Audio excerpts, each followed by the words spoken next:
কিরে, হ্যাঁ তখন থেকে বসে আছি, চোখে পড়তেছে না? একটা দে। আরে বাবা, এতক্ষণ চুপচাপ এরকম বসতে ভালো লাগে নাকি?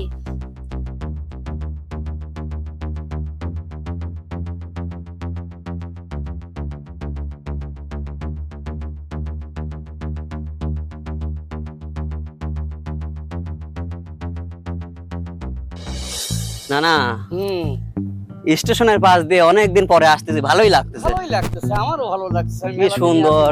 অনেক সুন্দর। কি সুন্দর পুকুর ঘাট। না না, হ্যাঁ কি সি সি সি সি, কি ধরনের মেয়ে দেখছো? তাই তো আমার জীবনের প্রথম দেখলাম। কি যুগ জামানা এসে পড়ছি, স্টেশনে বসে নেশা করতেছে, তাও একটা মেয়ে মানুষ। এদের কি ঘরে পরিবারে কোনো শিক্ষা নাই? হ্যালো, তাই তো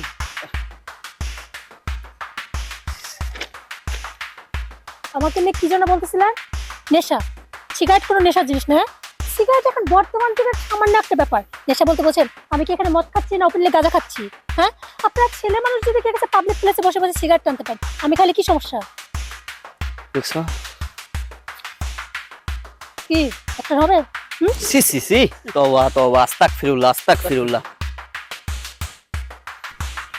আর এই যে ওই যে সিগারেটটা খাচ্ছে না, এটা আমি আমার টাকা দেখাচ্ছি, আপনাদের কারো টাকা দেখাচ্ছি না, আপনাদের বাবার টাকারও না। তাহলে আপনাদের কি? এই যে দেখুন, আপনি যে কোন ফ্যামিলি থেকে উঠে এসেছেন সেটা স্টেশনে বসে নেশা করা দেখে আমরা বুঝে গেছি।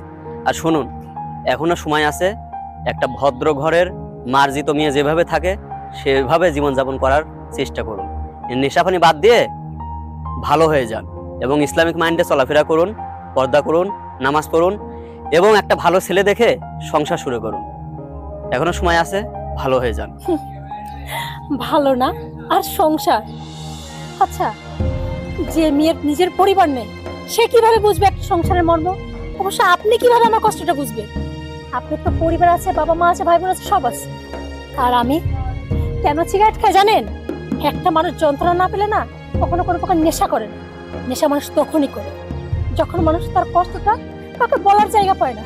এই যে আমাকে দেখতে পাচ্ছেন না, খুব ছোটবেলা অ্যাক্সিডেন্টে বাবা মাকে হারায়, তখন থেকে আমি একা। আমার বাবা মার না ও অর্থ সম্পদের অভাব ছিল না, শুধু অভাব ছিল আমার ভালোবাসা।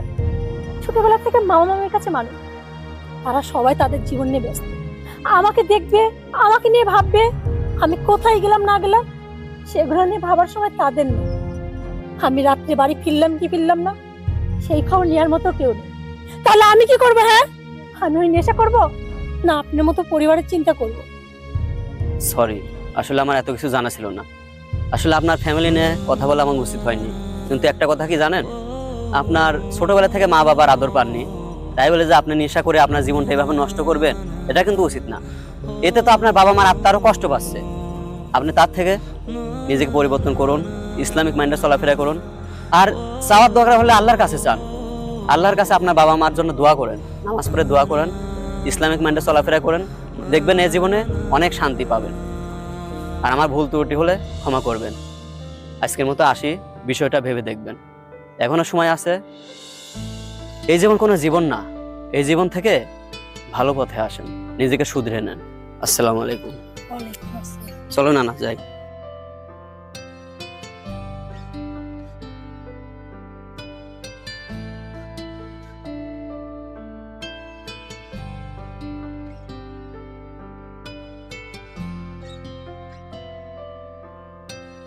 উনি তো ঠিকই বলছে, আমার বাবা মা তো আমাকে ইচ্ছা করে ছেড়ে যায়নি।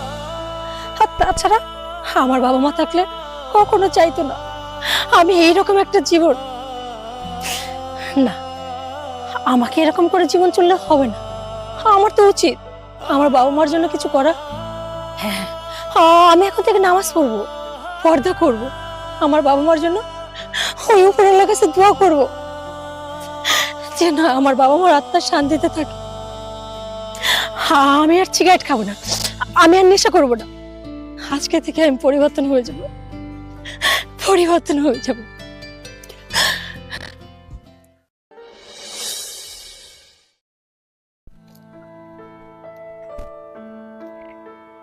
আসসালামু আলাইকুম।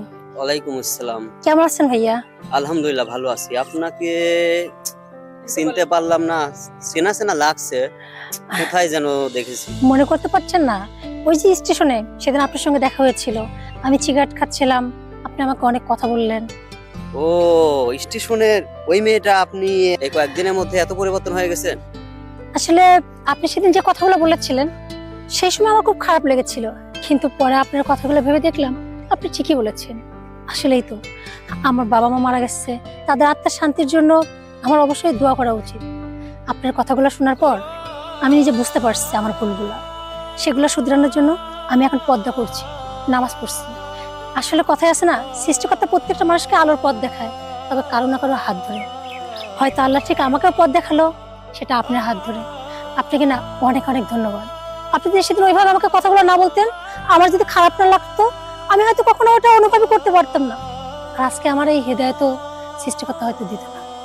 যাক, আলহামদুলিল্লাহ, শুনে খুশি হলাম যে আমার জন্য আপনি নিজেকে পরিবর্তন করেছেন। ইসলামিক দৃষ্টিতে একজন পর্দাশীল মেয়ে হিসেবে নিজেকে প্রতিষ্ঠিত করেছেন, নামাজ রোজা পড়তেছেন। দোয়া করবেন মৃত্যুর আগ পর্যন্ত সৃষ্টিকর্তা যেন আমাকে এভাবে চালায়, আমি যেন 5 ওয়াক্ত নামাজ কালাম পড়তে পারি, আর ঈমান নিয়ে যেন মরতে পারি। অবশ্যই আপনার জন্য আমি মনের স্থল থেকে দোয়া করি, আল্লাহ আপনাকে আরো বেশি হিদায়াত দান করুক এবং 5 ওয়াক্ত নামাজ পড়ে আপনার মা বাবার জন্য দোয়া করার তৌফিক দান করুক। আমিন। আচ্ছা ভাইয়া, ভালো থাকবেন। আসসালামু আলাইকুম। ওয়ালাইকুম আসসালাম।